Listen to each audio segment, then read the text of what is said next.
வாழிய செந்தமிழ், வாழ்க நற்றமிழர், வாழிய பாரதமணி திருநாடு. பாரதமணி திருநாடு நேரில் அனைவருக்கும் வணக்கம்.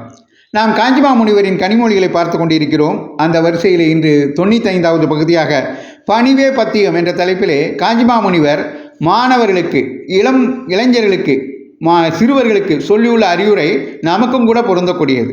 அதாவது நமக்கு வருகின்ற அறிவும் படிப்பும் ஞானமும் இறைவன் தந்தது என்ற பணிவோடு இருந்தால் அவை உலகிற்கும் பயன்படும், நம்மையும் மேம்படுத்தும் என்பதை அவருக்கே உரிய பாணியில் விளக்குகிறார் காஞ்சிமா முனிவர். உலகத்துக்கு நல்லது செய்வதும் மூட்டை தூக்குகிற மாதிரிதான். அதை செய்ய சக்தி வேண்டும்.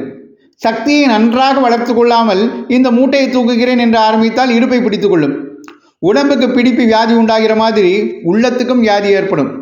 சின்ன வயதில் உங்கள் உள்ளத்துக்கு போதிய சக்தி ஏற்படுகிற முன்பே படிப்பு தவிர மற்ற விஷயங்களை மேற்கொண்டால் உள்ளத்துக்கு வியாதி தான் உண்டாகும். ஏற்கனவே நம் உள்ளத்தில் ஆசை, கோபம் முதலிய பல வியாதிகள் இருக்கின்றன. முன்பு நாம் எல்லோரும் ஒரு விதத்தில் மூட்டை தூக்கிகளாக இருந்தால்தான் இந்த வியாதிகள் வந்திருக்கின்றன. நாம் செய்கிற ஒவ்வொரு தப்பு காரியமாக சேர்ந்து மூட்டையாகி விடுகிறது.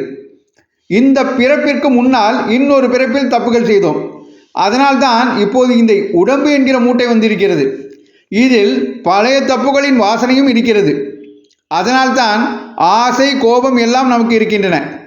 அது போவதற்காகத்தான் குழந்தையாக இருக்கும்போது பள்ளிக்கூடத்துக்கு போகிறோம். அறியாமை என்கிற வியாதி படிப்பு என்கிற மருந்தினால் போகிறது. அதோடு நம் கெட்ட குணங்களும் போக வேண்டும். இதற்கு படிப்பு மட்டும் போதாது, பணிவு வேண்டும். பணிந்து கிடந்தால் கெட்ட குணங்கள் ஓடி போகும்.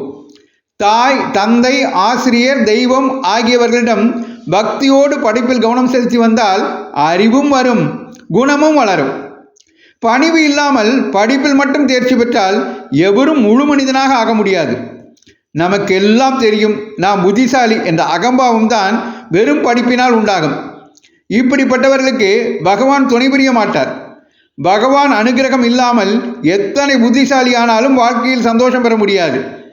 பழைய தப்பு மூட்டை என்கிற வியாதிக்கு மருந்து படிப்பு. இந்த மருந்தை கவனமாக சாப்பிட்டு இந்த மூட்டையை லேசாக்கி கொண்ட பிறகுதான் உலகத்துக்கு நல்லது செய்வதற்காக வேறு மூட்டையை தூக்கலாம். டாக்டர் நோயாளிக்கு மருந்து கொடுப்பதோடு நிற்க மாட்டார். இன்னின்ன ஆகாரம் சாப்பிடு, இன்னின்ன சாப்பிடாதே என்று பத்தியமும் வைப்பார்.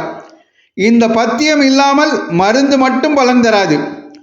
உங்களுக்கெல்லாம், அதாவது இளைஞர்கள், மாணவர்கள், சிறுவர்களுக்கெல்லாம் படிப்பு தான் மருந்து என்றால் அதோடு சேர்த்து கொள்ள வேண்டிய பத்தியம் பணிவு என்பது என்று காஞ்சிமா முனிவர் விளக்குகிறார்.